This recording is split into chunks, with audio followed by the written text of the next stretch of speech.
I got the opportunity to evaluate some talent and cover the Prep Girl Hoop Circuit Dynasty Region Finals at the Sports Pavilion in Lawrence, Kansas.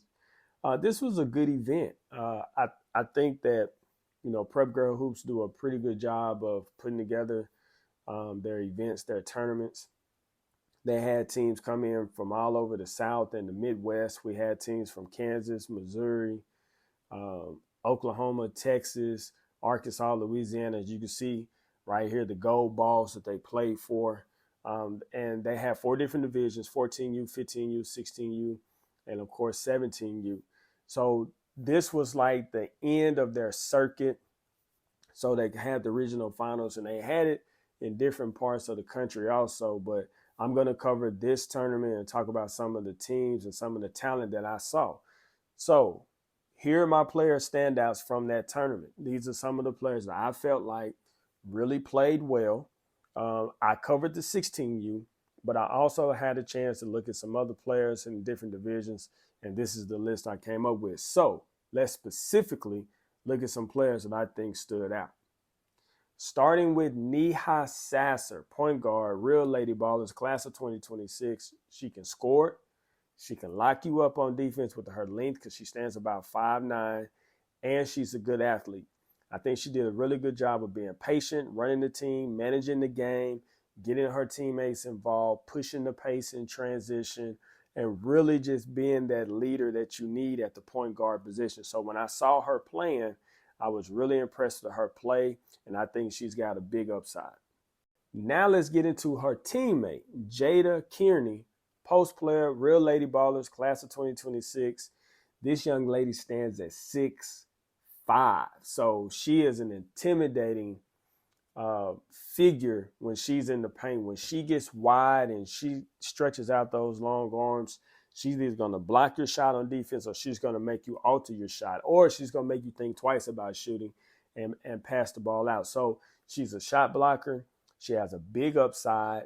She rebounded the ball well. She moved well, got a lot of potential. It's going to be interesting to see how she develops over the next few years. Next up, JC Halitska. I apologize if I mispronounced your name, but this young lady is a sniper. Now, when we talk about shooters, she is definitely one of the best shooters that I've seen in Arkansas in the class of 2027. She played up this weekend, or that particular weekend, with JSquad 2026 team. She's a shooter.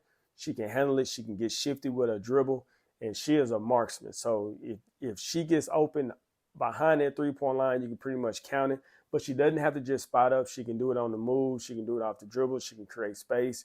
And she also does a good job of getting her other teammates involved.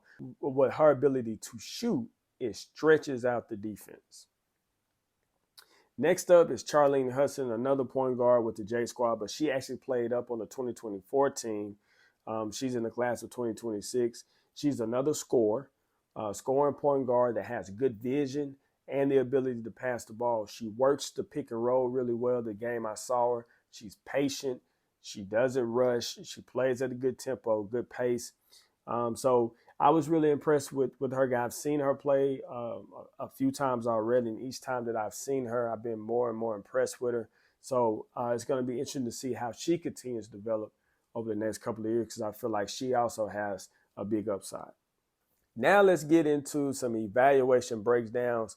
I feel like the players that I'm going to talk about next are 2 of the better players from the 16U division. Lakin Moore, wing, 2025, Yanders Law, 5'10", plays multiple positions. I've really been impressed with her. Every time I've seen her, she's impressed me with her skill, with her ability, with her game, and some of the things that she's been able to do.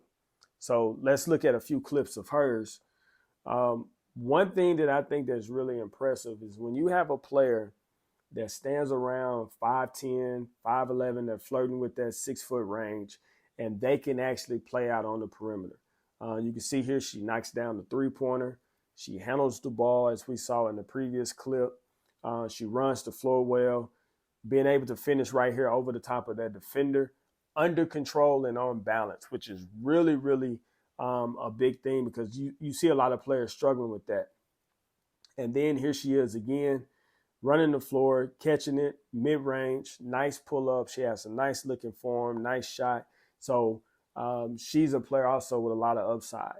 But if I had to pick an MVP, if I had to pick a player that performed better than anyone else, it would be Dakota Howard, wing player in the class of 2025 with the Primetime family. This young lady knows how to put her fingerprints and put a mark on the game. She does everything for her team. I mean, she handles the ball, she rebounds, she defends, she can guard multiple players, and she is so athletic, as you see in that shot there. Like, how do you defend that? You force her to a tough shot, she's able to knock it down. But she does a great job of changing speed and changing pace and changing directions. She can knock down the mid-range. She does well off the pick and roll. You see here she's being patient. She explodes. She slows down. She doesn't get it. She comes back, resets, and then the spin move and the elevation to knock down the jump shot. So she's got a big upside. Again, attack, makes contact, keeps her balanced, and is able to knock down the jump shot. So remember that name, Dakota Howard, is going to be a name that I feel like you will hear more about. But I appreciate everyone for watching. Be sure to subscribe. Turn on your notifications so you will know when I post. Also, follow me on Instagram and Twitter at NBNBball. And I'm also on the new platform, Threads. Be sure to follow me on there. It's also NBNBball. But until next time, God bless.